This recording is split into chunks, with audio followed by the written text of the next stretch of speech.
Hello, ladies and gentlemen, and welcome to the 15th episode of the Two Existential Dudes podcast. We are very excited today because we have a very big announcement. We've got merch. Oh, yeah. And it came in the mail today. So Yeah. I'm currently wearing mine. Luke has his before him. And we'll be wearing it within the hour, I'm sure. So after this podcast, or during it, I wouldn't wait. Go ahead. There's a link in the description. Be sure to check them out. They're really great deals. We've got one with the main logo on it, and the secondary one has the logo and all of the best quotes from season 1. That's the really fun part of this. Quick quotes among words have meaning, and go watch episode 5, and now this, and not to mention Right Dan, good job, the essentials. So when you get a chance, check those out. It's certainly worth looking at. I spent some time putting them together, so. Anyways. And with that, we can... Now that that's out of our system. we can get started on our topic for today. So we read a book. We did. It does baffle me that Luke can read, but it's good. It's very difficult. So not even joking, it's difficult. Only partially kidding. When there's so many other things to occupy your attention. We were both, I think, fortunate that this book was only about 130 pages. Oh yeah. Because I finished it last night. You finished it this afternoon. Did you finish it? Just about. Oh, okay. We'll assume you did. Round up. Anyways, the book is titled Tribe by Sebastian, I presume it's Junger. It's a J, so it's probably Junger. Now, this is a book I have been recommended a number of times to read, in that it has to do with the notion of tribalism and community building in the contemporary world. Now, most often, the notion of tribalism is typically a negatively connotated idea. Mm-hmm. And going into this book, myself and I presume you were strongly expecting it to be that. I was very much surprised by the direction this especially took during the first half of the book. Yeah, right from the outset, Junger effectively makes a bold statement that humanity doesn't need to do away with division and tribalism. He does. Should embrace it. Yeah, exactly. He suggests that we embrace it and press forward into it. And it's a fascinating book to read. A lot of the statistics he provides are very interesting, and I'm sure as we go through our discussion here, we'll illuminate some of those. All right. Where do we want to start with this?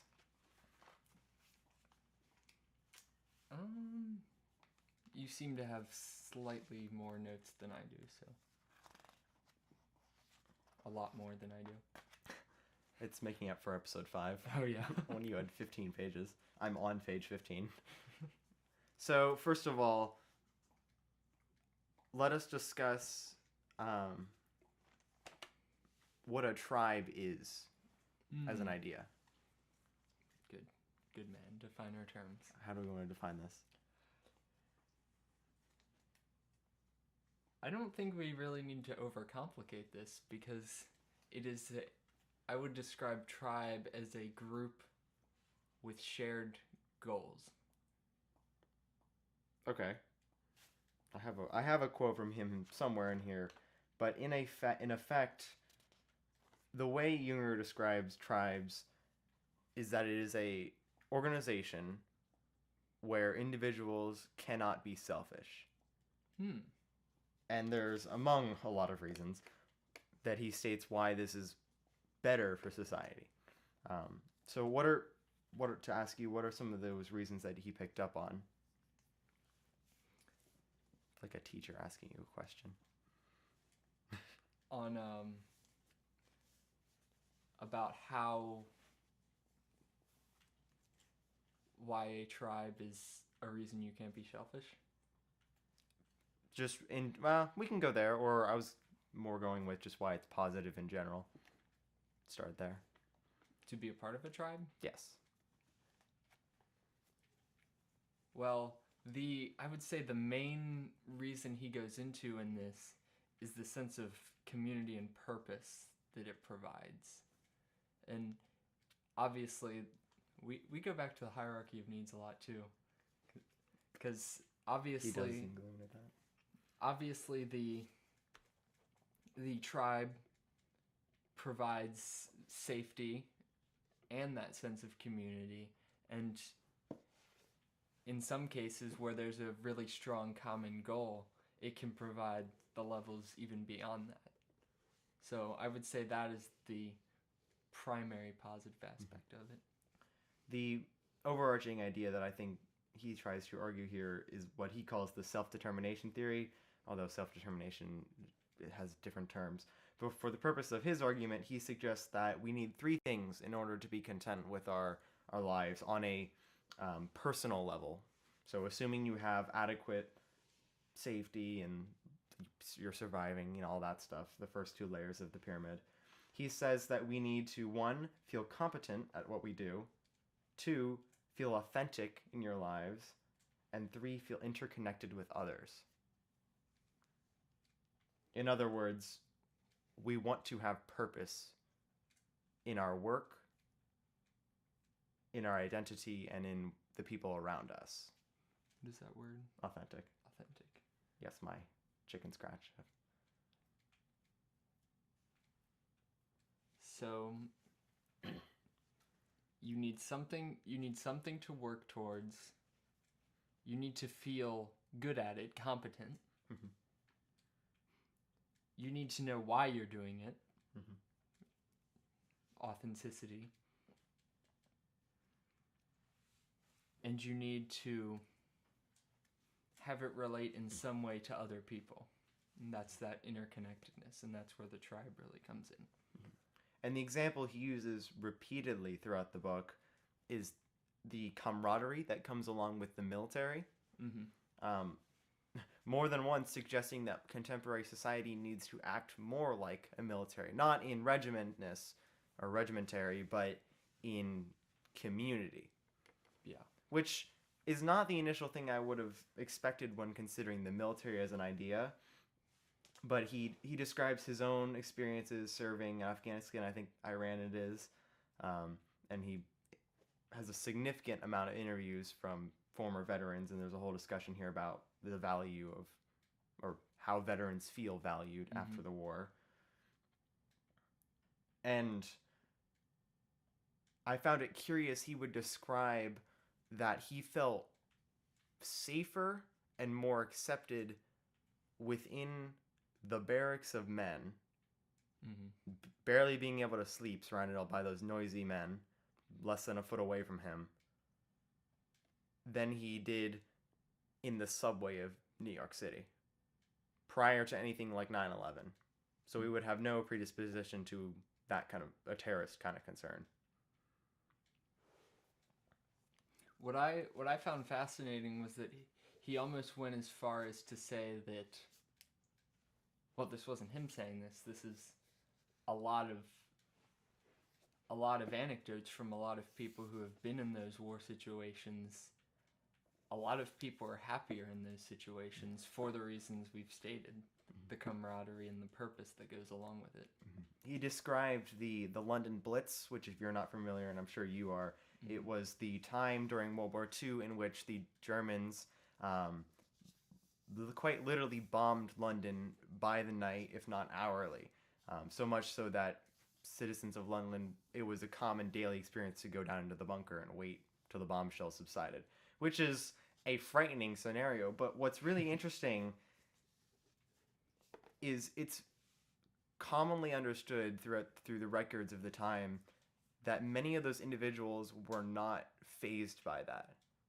The Mm-hmm. purpose that the Germans had in doing the Blitz was to destroy morale by intentionally attacking the citizens, and the Mm-hmm. Allies do it on Dresden towards the end of the war. Mm-hmm. But in both scenarios, it has the opposite It effect. raised morale, and the really fascinating thing was him citing statistics of things like depression and suicide, and in those situations, numbers actually go down.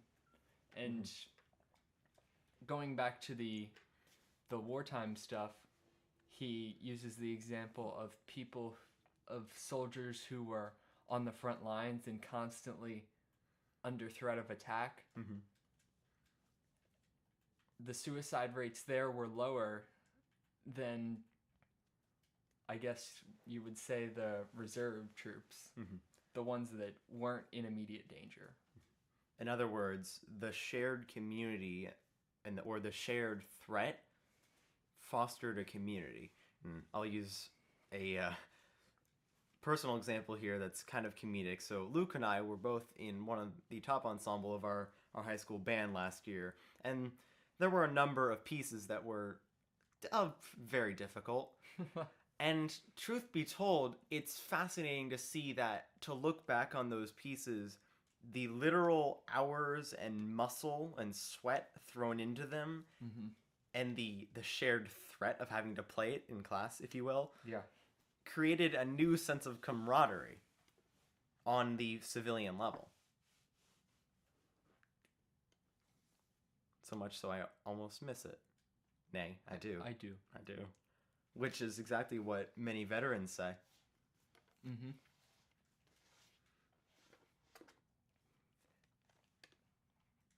On the topic of veterans, he discusses a lot about the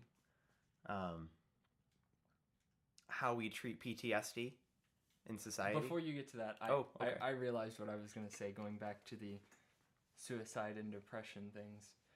While they do decline when someone is in a violent situation, he asserts that the reason that is primarily is as a result of having a certain amount of control over the situation. Whereas, let's say you hear about a city on the other side of your country being invaded. In those areas, suicide rates went up because they heard about something, but they were in no position to do anything about it. And similarly, there wasn't any kind of motivation to come together as a tribe in those situations. Interesting. This is the exact reason I don't watch the news very much. And we discussed this on episode 5. Go watch episode 5. It's on the shirt. In that episode, we discussed a lot about how so much of the news media presented to us are events that we have no influence over. The present example is a current pandemic. There's very few things we as individuals can do about that on an effective scale. Even things like there was a terrorist attack in this location. There's only so much you can do about that. And even then it's minimal compared to what should be done in most situations. And more often than not, the best way to seek out misery is to follow causes that can never be satisfied. Yes. This is why soldiers in the First World War, after 4 years in a trench, felt like nothing had any more life to it. Because it didn't. Because they saw no end to it. They could do nothing but sit there and the lines weren't moving. And so, in the same way that if there was an invasion on one side of the country, those individuals across the country can do nothing about it. As compared to if there was a issue within your platoon, you can address that directly. Or even if there's an issue within the army, you can address that by being sent there. But the reason those suicide rates and depression rates increase so dramatically is because they can't do anything. They're powerless, and humans hate being powerless. On that note, I'd like to draw on, I guess this is more of a commentary on how, quote, interconnected we are as a society today, despite not really being that connected. But things like the 24-hour news cycle, the fact that you can hear about things happening halfway across the world that don't affect you in any way whatsoever. A lot of, and this says a lot about I guess, shared dissatisfaction with people's lives in our present times. Because back when you were in just your community, your tribe, you didn't know much about anything besides that. Certainly. And I've heard the example used before, like, people feel so insignificant today because quite frankly, you are pretty insignificant compared to everything. Absolutely. Whereas Ooh, sorry, I just got excited. whereas back in the day, in your tribe, there was a pretty high chance that you were the best at something in your tribe. You had a very specific purpose, and you could easily see the effects of that. Even today, like, you might have a job, and that means you have a role in society, but you can't exactly see that in the same way that you can in a much more close-knit tribe. In other words, to hark back already, individuals need to feel valued and authentic in what they do. And authenticity comes from being recognized and being good at what you do. And it's no coincidence that so many large corporations spend a significant amount of their funds, significant, on morale boosting. One would think that a team of coworkers going through the shared trauma of working with civilians. You're trying to apply the same language to this. Anyways, this shared team. Okay. This shared team going through this, quote, trauma and the struggles of working together and working so closely, you'd think that would create a similar camaraderie on a lesser level, but a similar camaraderie to that of the military, but it doesn't really. There certainly is some. I've certainly experienced that. I gave the example earlier of our band program, but even in those cases, when there's an issue that we cannot control, such as, again, a pandemic, there is no motivation. There is no fulfillment to that job. Yeah. I would very much like to contrast that, the things where what you do in the group matters, you are accountable to other people, to education. Oh boy. Where your failure does not directly impact anyone else. Your failure is your failure. Yes. It's bad, but it's your failure. Yes. Failure. So I think that's why, especially right now, you see a lot of people losing a lot of that motivation to do well in school because it's not affecting anyone outside of them.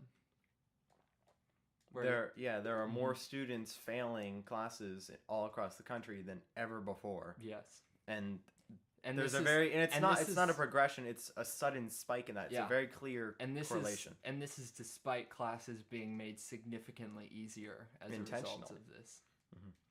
I am sure if classes were what they were, I just threw my notebook.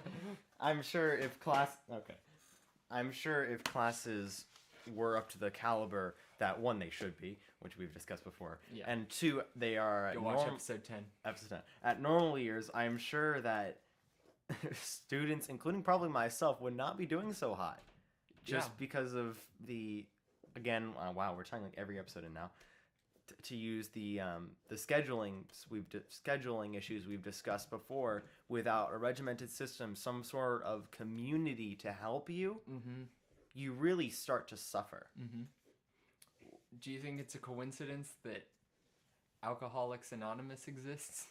Like, I know it's a big meme. Like, I've been sober for 6 weeks. That's how he talks about soda. I've been sober for 2 years. But it's much easier to get over things like addiction when you are part of a community and you have people there to support you. Mm-hmm. Just as you and I have discussions about things that trouble us, confiding in another person or community is what helps you the most. Mm-hmm. Junger uses the example when discussing how veterans handle their PTSD, that when these veterans come back home, most Americans are compelled to say thank you for your service, which, yes, thank you for your service. It's a very valiant thing to do. But at the same time, that's it. Yeah. Those veterans never have the opportunity to, for lack of a better phrase, get it off their chest. Because a lot of that stuff is incredibly traumatizing. Losing a friend, having to shoot someone, Mm-hmm. just being in a war or dangerous, life-threatening situations in general. And one of the examples he uses, I think it's a Mississippi or Minnesota city council that does it. They had one year on Veterans Day, they had a large council hall open, and effectively members of the community came in, and veterans one by one were allowed to take the stand and just talk. They weren't don't know the exact details, but they weren't restricted in most ways. They could bash things, they could talk about gruesome things, they could talk about anything, I presume, as long as it was related to how their work affected them. But it was found in doing this experiment, so to speak, that many of these veterans, their condition bettered significantly. And I think that makes a lot of sense. As soon as, if you're having an extreme issue that's a war inside of you, and you confide in it, even just to say it out loud before people without their input, helps you figure it out. Yeah, that's interesting, and I almost want to tie it back into how the solution to certain psychological problems isn't always... How many episodes have we tied in now? Like 5? A lot. Isn't always soma, or what we would say. Have some soma? Yeah. Yeah, because the notion of just or the phrase "have some soma" is the quick remedy. When the time-garnered, carefully broken down, discussed issue, or in this case with the veterans, specifically with PTSD, a lot of the, like, if you look at the Veterans Administration, a lot of solving the problem is financial related, in that there's, to the point where some people will cheat the system by claiming that they have PTSD just for the purposes of getting the money and never actually getting any kind of treatment. And what's upsetting about that is then the individuals who Yeah. genuinely have those issues can't get respect because everyone assumes they're doing it for the money, and they often can't get good treatment and help, really, because there isn't, at that point, yes, they might be able to have a psychiatrist, but there is no community of sober veterans, if you will, Yeah. that can be there for them. Yeah, he uses the example of veterans with legitimate PTSD who will not go to the VA or whatever because of the fact that so many people are just in it for financial reasons. Because it belittles it, unfortunately. All right. Now that we've done that, now this. Where to next? I wanted to go off on another tangent Oh, about. go ahead. No, I don't. I'm not going to, but I could. Derail us. Come on. You know you want to. I was just gonna like make an offhanded comment about people, about how a lot of legitimate issues are belittled by people just nonchalantly talking like, I have depression. This is absolutely true. In many rights, I frequently use the example of the reason I don't curse very much is because when I do, it's a lot more effective. Yes. And it's also incredibly funny if I do it in the right sense. Mm-hmm. But just as someone who, say, curses 4 times a word, there isn't an effect to it. That the wow factor of it diminishes so incredibly. In the same way that if I cry wolf 3 times, the group will not believe me the 4th time, even if there is an actual wolf this time, because the fire alarm has been belittled, and no one expects it to give the correct answer now. I've had. Furthermore, we don't give those who actually only yell wolf when there is a wolf the credit because we assume they're doing it for the attention, like the boy. I'm debating on how personal to get. Yeah, if you want to. I don't know. I won't. I don't will know, 'cause mildly press you. it could get me in trouble. Then don't. Then don't.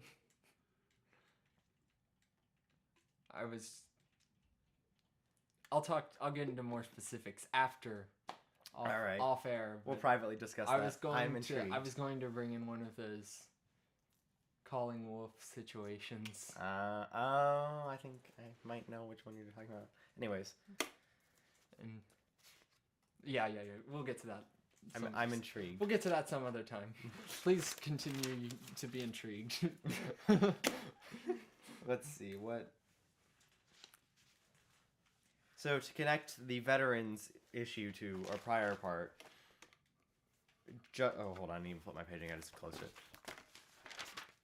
Do you find this woman to be intriguing? I do. You make. That just came out of nowhere. That needs to be the vows at my wedding instead of anything else. Do you find them to be intriguing?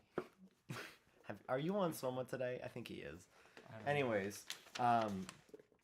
So throughout the PTSD discussion, Luke just threw his book. Okay. Okay, keep going. I'm out of it. Throughout the PTSD discussion, Junger is trying to figure out, or at least through deductive discussions, trying to determine what is the best way to reintegrate veterans and deal with PTSD. And the solution he provides looks significantly a lot like his self-determination theory. He says that veterans need to be integrated into social groups, which the capitalist hierarchy and social society challenges. He argues that ex-combatants should not be seen as victims, and that they need jobs and a purpose. Mm-hmm. Not to be told that they are valuable, but to feel that they are. Well, feel it through work. In the same way that, like, yes, telling the veterans, thank you for your service, values them. Mm-hmm. If you tell them that, but then they go home under the bridge, yeah, they don't feel it. Mm-hmm. Which actually has been the case for a number of wars. They perceive that their value lies in the past, in what they have already done. And then sometimes you get the situation where I have no purpose now. And who wouldn't look at it that way? You fought in a war, you had brothers around you who you could rely on for everything, and you had a clear goal to your life. You had purpose, you were valiant in what you did. But now you've come home, society doesn't care about you, and will never. It's the... Why would you? And that's where we get into suicide. You can apply this standard at your own discretion, and I won't talk too much about it, but as soon as you label yourself or someone else a victim, you have admitted that they don't have any autonomy over whatever situation is in question. Mm-hmm. And that can be incredibly defeating for the person being labeled as such. Mm-hmm. We have just discussed countless times that every individual has that capacity to do those things. Mm-hmm. In those veterans, they did go to war. They did do these great things. These individuals worked hard. Even things like infrastructure workers who, in some arguments, do more for the country than some veterans. I won't address that value, but the point there stands. I had a thought, it's gone. Fix the bridge. Or was I? I don't know. Now I'm thinking about infrastructure and how mad I am that damn bridge is down. You want to go to Ohio? No, you don't. Oh, I lost it. It's gone now. Oh, yes. Wait, maybe. We'll find out. We're gonna. We'll find out. Get on the roller coaster and see if there's more of it. So, like you said, by making those individuals feel victimized or identifying yourself as a victim, all you're doing is denying that capability, which is the greatest failure you can make. Because that's saying, I can't do it. Mm-hmm. And yes, there are situations where I can't do it, or things that individuals can't do. Okay. Do the next thing. Do the step just below it. If you can't do that, do the step below it. Mm-hmm.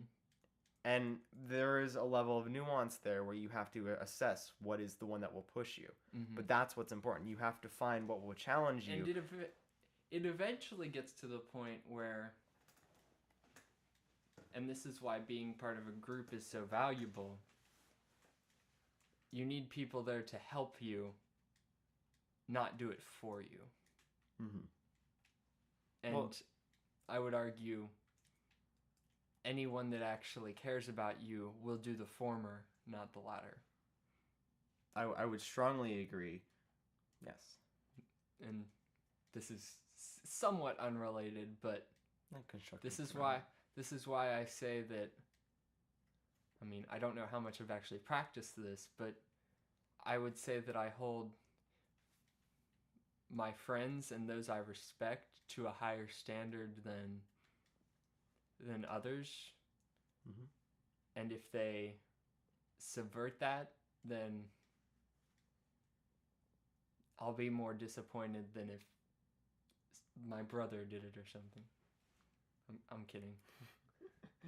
I have some respect for my brother. A moderate amount. I'm sorry, my editor. Mm-hmm. But yes, I would agree that when they're that close to you and when you're expecting them to go for that potential, Mm-hmm. the disappointment of them failing it or considering themselves victims is stronger than normal. I would certainly agree. And it is risky to say I call my friends by a higher standard and cut them away if they're not, because you do risk getting into the territory of egotisticalness. But I don't think that's where this is. I think it's more in the, funnily enough, the community-oriented system in which both sides of this group are trying to work together to get better. That hurt. What did you do? I don't know. Somehow he just pinched himself, and I don't know how. All right. Now what? I don't know. We were just talking about friends, and is it time to discuss? I think it's important. I think it's just briefly to mention that the idea of a tribe is that the benefits are mutual. Mm-hmm. In that, and that's why it's not okay that's why he describes it as not okay to be selfish as a member of a tribe. You can't just be part of it if you're not contributing anything. He frequently uses the word egalitarian, which is in regards to everyone's on the equal social level and receives equal benefit. And if you think about now that part I disagree with, for the reason that a lot of people don't like this, but it's a simple fact that hierarchies are ingrained into our biology and psychology. Ooh, how so? Here we go. Let's chase this down. Well, what do you mean by how so? How so is it ingrained? Because I don't know if I fully believe that. Look at any group of animals that we share DNA with. I will concede that, particularly among predatory animals, there tends to be a clear class structure. Class, that's a weird word to use here. But look no further than like a lion family or a lion pride, I think it is. Most often there's one or two alpha lions. I don't know these terms, I'm sorry. But in this situation, there's typically this one important one, and then they get the wives. And then I'm going to stop this before I use some really odd words. But the point stands here that there is, I will agree, in these systems there tends to be a situation of hierarchy, but I would almost argue that hierarchy is imposed by force. Because in almost all of those situations, from lions to silverback gorillas, the alpha can be toppled by a better. No. Okay. Oh. So, I'm not fully prepared to argue this right now. We will come back to it sometime. We will. But on that specific topic of these hierarchies specifically being determined by power, that is not true, because solely having it be based on power would imply that the biggest or strongest primate would be dominant. Is that not what happens? That is not what happens. What happens then? Because it's essentially the most capable or the most competent. Because if you are big and strong and powerful, but you are, I'm trying to put this into gorilla terms. Just start growling. If you're big and powerful, but everyone hates you, then you are likely to be ganged up on and replaced. Isn't that still assuming the power through influence? Possibly, but you have to be... Because that is... You have to be... The point is you have to be beneficial to the group in order to have that role. Like... So in other words, it's what a government should be. Yes. In that it's a group of individuals who, in having power, are beneficial to the society, rather than simply having a large influence or being appealing in episode 5. My whole point with this was that having these tribes be strictly egalitarian, not only is that kind of utopian in nature and therefore impossible, it's not applicable in principle, nor is it particularly useful in theory, for the reason that almost any stable system you will encounter will be organized in a hierarchy.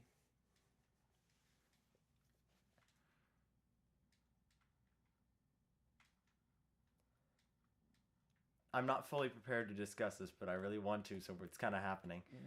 We can do it some other time. We Because I really need to... I'll write it down. There's our quote for the season. Write it down. I think I put it in... Yeah, that is a quote. I think Hierarchies is on the list. Because I've been wanting... I think it is. I've been wanting to talk about that one for a while. It's a good one. The point I would like to make here, as an example, the tribes that were found in North America, I'm going to intentionally avoid the noun for them for sake of time, but the tribes that were found here in North America,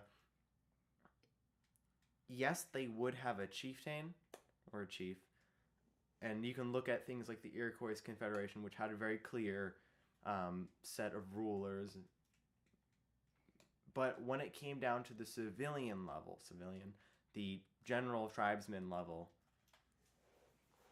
there was a large element of equality because every individual was accountable, and the notion of dependent was limited and certainly not prevalent.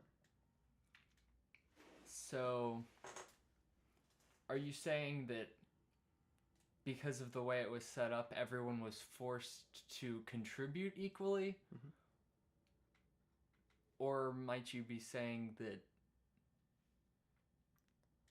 things were arbitrarily equalized to a point of equity to where even if someone was more capable than someone else, it was all like evenly distributed? Like, so to make that more concise, was everyone equal in their ability by the virtue of the system, or was everyone equal in what they got out of the system, or both? Well, in the first case, it would have to be both. Yeah, ability, no, because no two humans have the same ability, but certainly in responsibility. In that all of them were in most often a small group, maybe 50 people at most, sometimes 100 in the largest ones. In those groups, every individual had to do something. And if you refused, banishment. Yeah. Most often. If I'm not mistaken, I think it's banishment. There are cases, he was doing a handgun signal. There are cases in which there was executions, but those, funnily enough, as Junger provides an example, most full executions were warranted only for those treasonous. Which Dante would agree with. But wasn't, for lack of a better term, laziness or feeding off the system, wasn't that perceived as treasonous? Yeah, it was taking advantage of the fairness of it. In other words, taking advantage of others' works. I wouldn't say it was a truly equitable system in that every individual got what they put into it, but it was certainly a stable one. A stable one and far more egalitarian than what we experience today. And that's the main reason among feeling secure that Junger argues in favor of tribalism. Or having a tribe, rather. I guess that brings up an interesting question. Oh boy. How big can a tribe get? Because I would argue that system only works in small localities like that, to where you in a way have a personal relationship with every person to a degree, and where I don't know, because I would have to disagree on that point. While there certainly is a limit to scale of one, although, well, we'll come back to that. Okay. The idea that it has to be a community in which yes, you should feel comfortable in it, but it doesn't have to be one where you particularly need to know everyone. Rather, it's that you need to feel accountable to everyone, not just a small group or yourself. So, for example, in the American military, which houses thousands of individuals, those individuals feel like they're in a good tribe or community because while they may not know everyone in the army, which no, they know their small team. They have they have the camaraderie there, so that's that point. But they also have the purpose of being in it. They have a clear goal that they need to achieve, and they're held accountable, technically through law, but also through the camaraderie and the not wanting to harm their fellow brothers. Okay. I see where this is going. So for this to be the case in a large group, you would have to have a shared purpose or shared goal. I would argue that because, especially somewhere like America, where there's vastly different opinions about what that shared goal would be, that would be unattainable in a society like this. Because I think part of what makes this country what it is that individuality, in that you can pursue that which you want to pursue. Whereas when you get into, I promise this isn't a slippery slope fallacy, when you get into all for the collective at that large of a scale,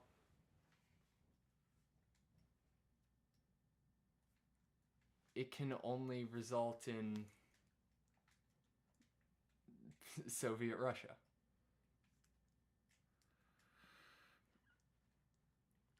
Yes, but also no. In that, yes, individuals can and should have the individuality that they receive, and they should be compensated for doing more or less of things and what that society deems important, which is a discussion within itself, which includes teacher salaries, but we won't do that now because there's your slippery slope. But the difference here, you pointed out the reason that a tribe-like community cannot exist in the United States is because of the different opinions. And you're correct, but you're also not. Because, okay, go back to you. What Junger points out is, there's a really great line in the book, but I won't find it because we don't have time for that. But he points out that during an election or during any kind of political discussion, we focus very acutely on the differences, however menial they are. Policy, principle, race, gender, all of these things. Every piece of it is broken down into incredible and hilarious ad hominem attacks. But what he states is that, like you argue, in doing so, we cannot have a tribe-like community because of that division and the forced tearing apart and showing how we're different and destroying the sense of unity. But what seems to be where he turns around in the book, if the society decides to consider not the differences but the sames, they begin to see what makes us unique. This is why post 9/11 there was a very short period of intense American nationalism, and we saw decreased suicide rates and depression rates because everyone felt they were in one community. All of us had one thing in common: an attack. It was a very negative thing that happened, and it did end up creating a new outgroup issue, but it gave us a sense of purpose. Now, where this gets even more complicated is the issue of that. Because while we want to have this unified United States, as I alluded to, 9/11 as an event created a new outgroup. Mm-hmm. Yes, individuals were right to blame those terrorists. Who wouldn't? Don't give me an eyebrow raise. However, what resulted from that was an incredibly ablazed view upon Muslims in general, which created a new disunity among the world tribe. And here we see, and I don't see. I think that's where that's an example of one of the irreconcilable differences that go along with this proposition of a united America, in that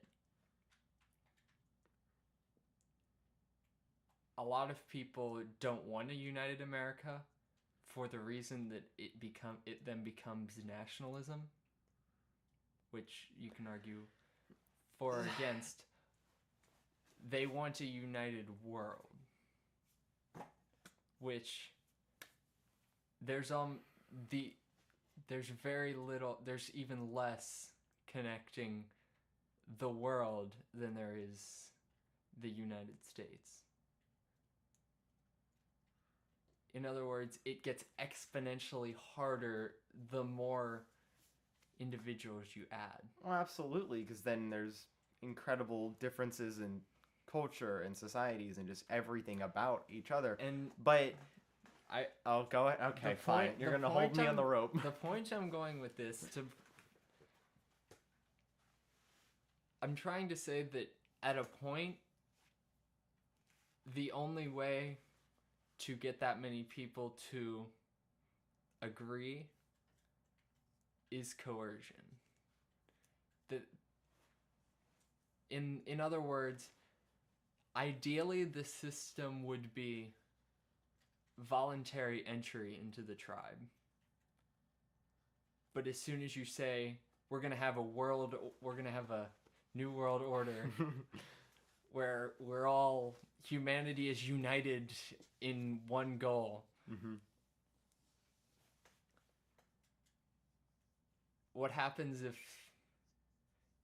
it's the situation where what if someone doesn't want that? Do we go back to the tribe where we execute them or banish them? What if they didn't ask to be a part of the system in the first place? Because then at that point, if it is the United States, like right now we have a system where you can work in whatever way you want for yourself. In this tribalist view of the United States, you couldn't have that option. You'd have to put in what was deemed necessary, or you would be a traitor.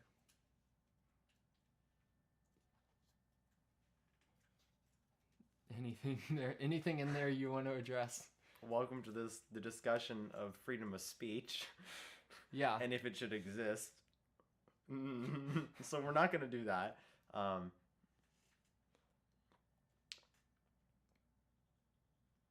right.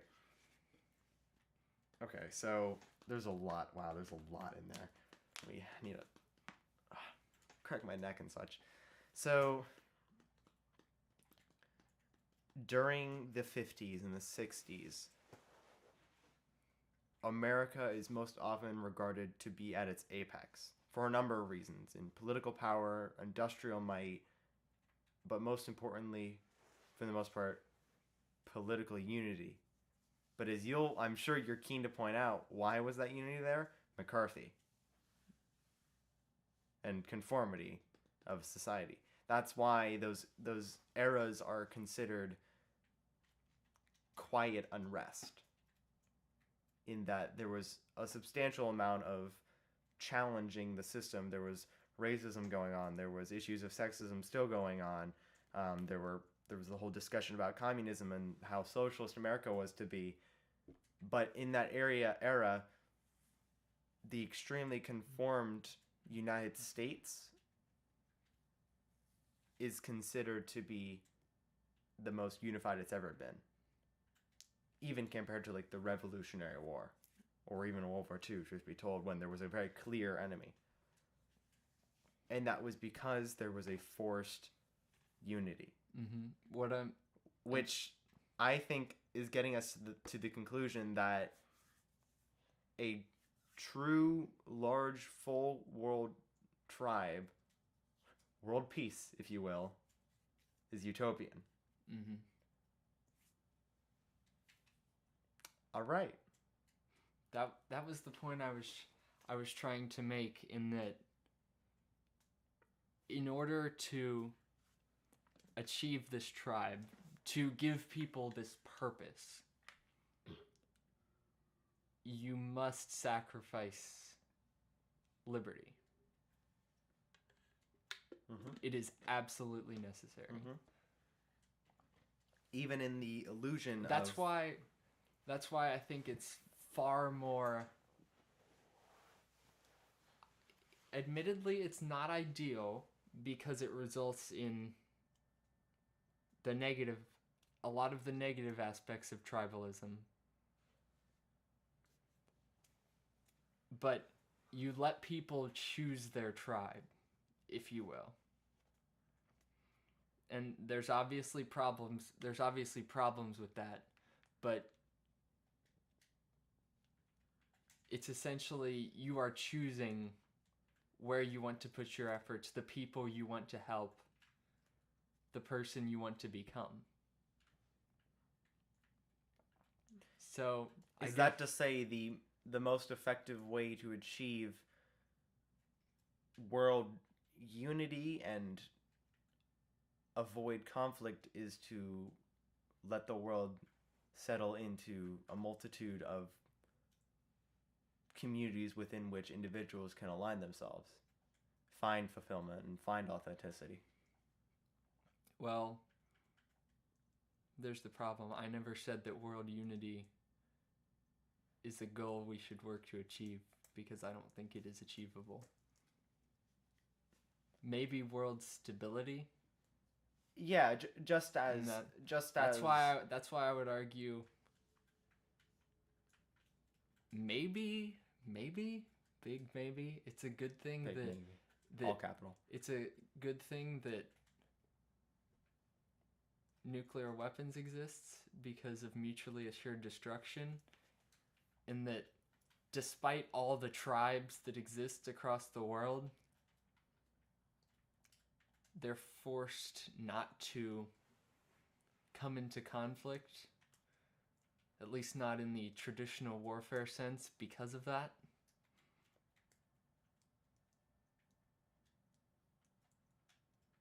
I don't know about that, but I don't know if we want to go into nuclear war today. We are really hitting a lot of things today. We started loose and just we went with one and ran with it, and now we're here. So, all right. We seem to be in the paradoxical situation that disunity is unity. War is peace. And unity in terms of the world order would inevitably result in disunity. Fascinating. Wow. All right. We need to call this principle something. Pungent. Wait, we already used that. Pungent. That is very pungent. So there's a great example of pungentism. Okay. I'm trying to think of where to go from there. It's glad to see one individual still alive with us. No. Oh. That's a playback. Oh, just maybe not. Well, to the none of you that are listening, I hope you're enjoying it. I very much don't like that all the episodes at the beginning when we were weren't very good, and we were still trying to find how this was gonna work. Find our purpose. Those- Find our authenticity. Yes, Find our community. those are all the ones that get all the views because they're first, Mm-hmm. and then there's these The big that- ones. where we get into these incredibly dense I think discussions. there is the playlist now of the things we think are good, which I think now every episode is going to start slowly working its way into if we're not careful. We'll have to. Cut them as we go.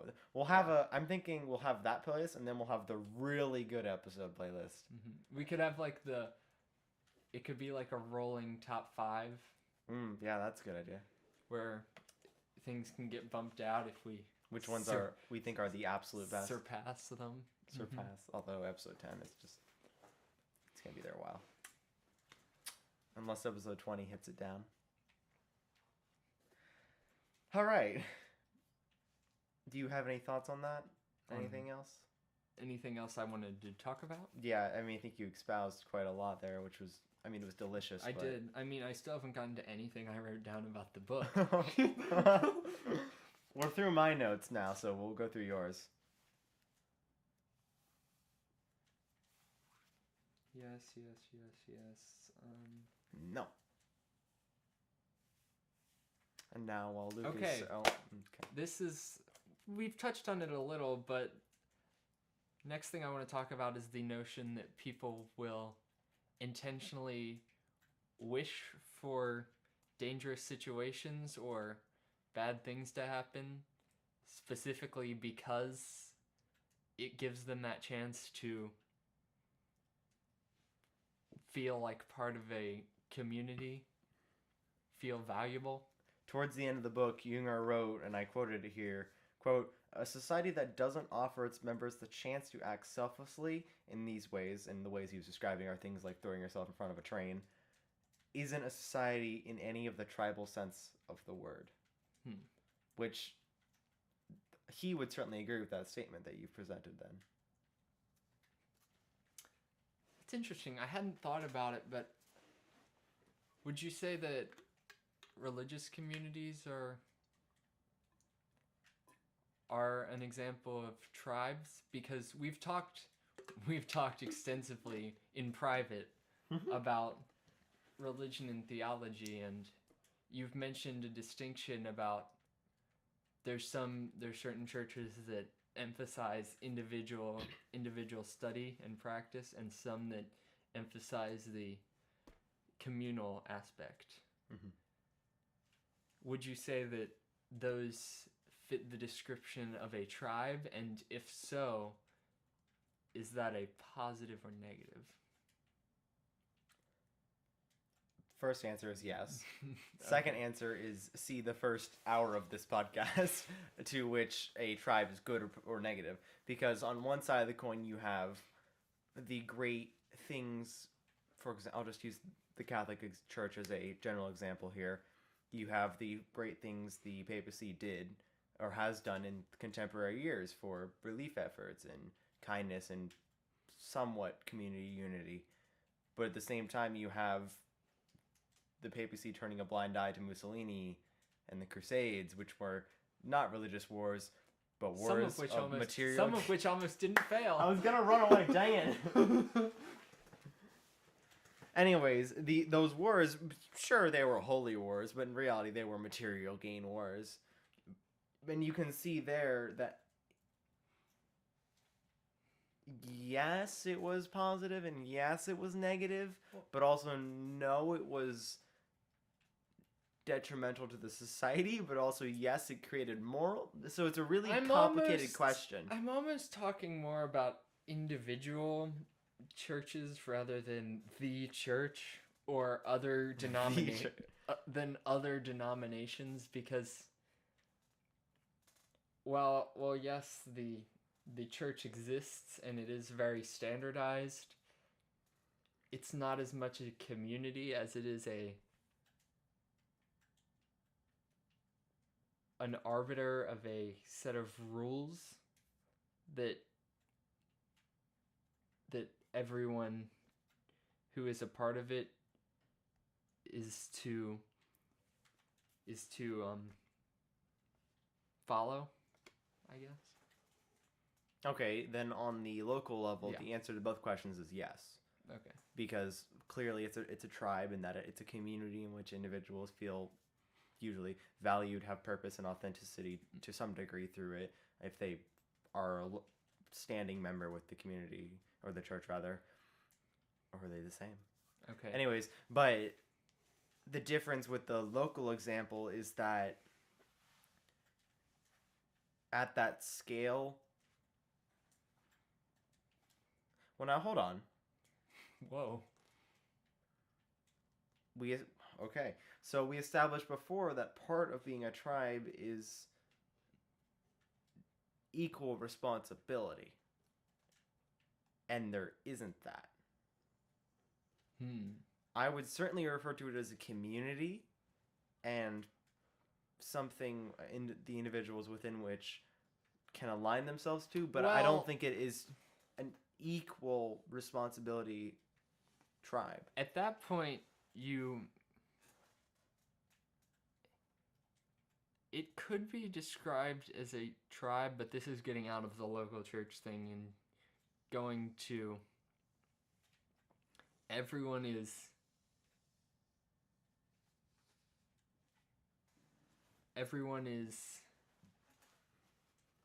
viewed as equal in the eyes of God, and therefore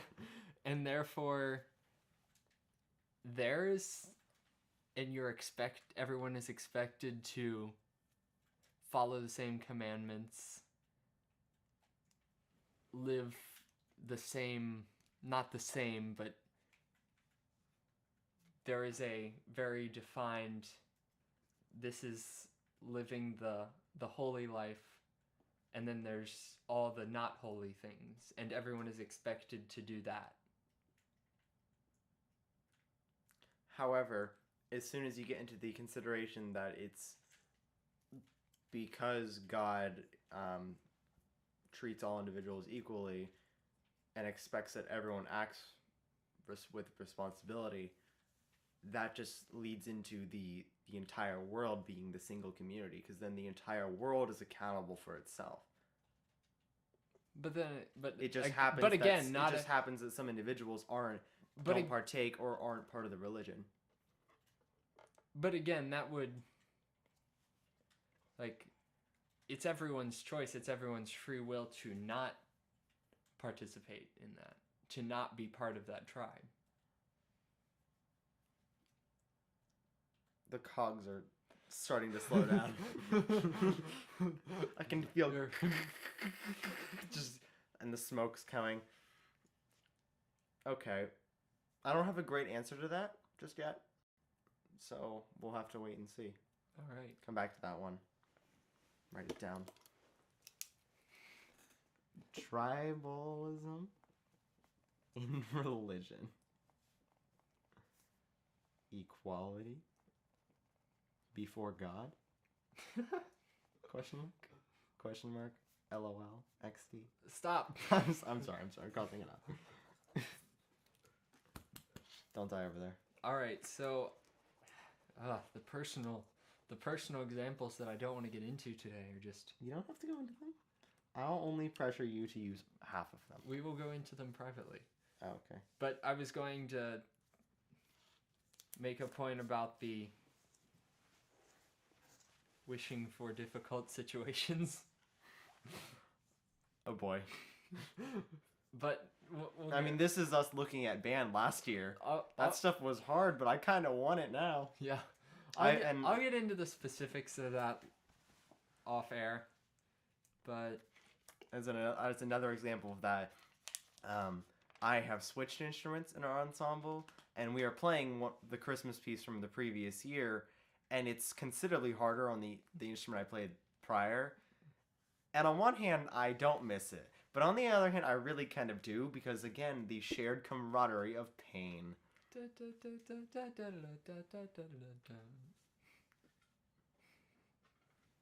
All right. The look of disappointment I'm getting right now is... It's not even... humiliating. How dare you sing? It's not even Thanksgiving. I'm going to take the sticker and put on your notebook. Oh. It's yours now. So another kind of theme that Junger touched on in the middle of the book and somewhat throughout is the idea of leadership of the tribe, or leadership in times of crisis, especially. Yes. I think he uses the example of the Iroquois Confederation, in that they had a set of bureaucratic leaders, but when wartime came around, the warlords stepped up and took control of the country. But what was fascinating that he pointed out was even when there was a sue for peace situation, the warlords were not the ones to address it. Mm-hmm. The bureaucratic leaders were the ones. Mm-hmm. Which is a nice separation of powers that I think could be used today.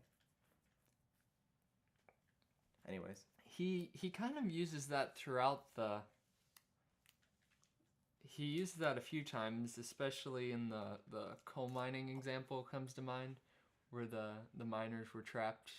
Yes. Yeah. And he uses the example of male and female leadership archetypes, mm-hmm. which really, like, they're archetypes for a reason. Like, he especially points out that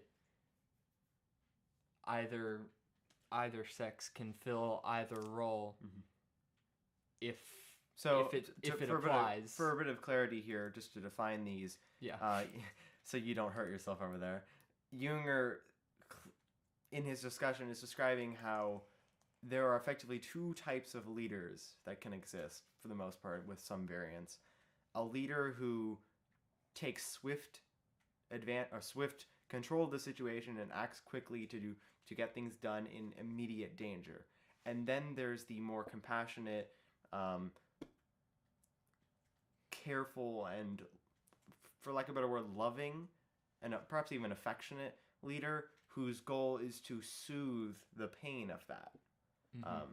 And he uses an example about a set of coal miners who were trapped in a cave, and in this situation, entirely men, so sex doesn't matter here, but he describes how in the immediate situation, one group of men stepped up with the goal of trying to dig out and find an entrance, and the mm-hmm. immediate issues that were on hand. Yeah. But almost immediately when those things couldn't be achieved and they realized they were going to have to wait down there for several days, a new set of leaders stepped in, and the others, none of them shifted over. Mm-hmm. It was an entirely new set of individuals, and all of them were focused on consoling those who were in pain or those who were afraid and trying to maintain calmness. And he does relate this to the traditional norms of male and female, but like he said, he does point out very clearly that, like in this situation, mm-hmm. they swap. It doesn't matter. And there's even an example with a woman, too. He says it's usually the case where, like, a lot of times in the absence of men, a woman will step up and mm-hmm. rush into a burning building and mm-hmm. save a child, which almost is always a man, whereas those comforting situations that would usually be perceived as female, but in this situation where there were no females because they were in a coal mine, which is almost entirely male profession. Very few females. Yeah, the archetype here is that, to use just a not a literary example, but a storytelling example, I suppose, fictional example. A man swoops a child out from being hit by a car. His wife then consoles the child. Yeah. That's the base level. It can be the other way around, and it can be the same gender. It can be different genders. It really does. Junger is keen to point out that it doesn't matter, and it's fascinating that he does so, and has significant evidence to suggest so, at least through mm-hmm. anecdotal situations. Where were we going? He made a point to mention that the first kind of leader, the male archetype, cares much less about the opinions of the group, mm-hmm. since it is much more much more about dealing with the situation and what people feel about it. That can be addressed later. When there's an emergency, those type of people act. Whereas the female archetype cares much more about the opinions and especially the emotions of the other group. And again, could we boil it down? Archetypes are archetypes for a reason. Could we boil it down perhaps to act and recover? Possibly. On a general level, I think that could help at least clarify. Then what are the followers? Because not everyone's a leader. Not everyone's one of these two types. The followers. Because we don't have categories for them. No. We haven't explored that. They're not very important. I'm kidding. The subordinates don't matter. No, don't sue me. Luke and his subordinates. You can just say that without context. There was a situation, a leadership discussion where I gave Luke the opportunity to discuss some stuff and talk about what it means to be a leader, and most of it is in episode 1, 2, and 3. But in one part of it, he intentionally used the phrase "the subordinates," which you can see the fallacy in that. I don't see the fallacy in that, because I see in that it has a connotative definition, which, display proper decorum, all that stuff. Ad hominem. Know your audience. But words have meaning, people. Words have meaning. In his defense, he was using a big word, and it was a good word, so it just was not the great time for it. He's gotten better. He uses more words than I do. In writing, not speech. A plethora of words that I don't use. I think we can both agree that our writing is significantly better than our speech. Oh, yeah. All of my essays are, well, when I spend time in them, are much nicer. And the things Luke sends me at 3 a.m. are just, I have to wait like 3 days before I can comprehend it. All right, that was kind of the last thing I had to discuss, unless you have anything further. I don't have any large points unless you have anything. All right. I think that's it. Does this still work? Yes, it does. Well, thank you all for listening today. Be sure to check out our sponsors, Literally No One, for their support in our everyday endeavors. And if you haven't already, go look at If you actually want to support us. If you actually want to support us, go check out the merch. Check out the merch. I'm wearing it. Luke's going to be wearing it probably within the hour to do that. For the next week. For the next week. They're really comfortable. I really like it. They fit well. We have plenty of different styles on them, and some percentage of the proceeds go right back to us, which we will use to buy more notebooks to write things and more books to read. I'm running out of room. I'm almost done. God, I'm on page 17. You use that for a lot. Well, I also use half of it for math. I use the front half for So it's your logic journal. Yeah. My deepest, darkest secrets. Don't worry, I have them all stored here too. Nonetheless, thank you all for listening today. This has been the Two Existential Dudes podcast. I am Andrew. I am Luke. Thank you for listening.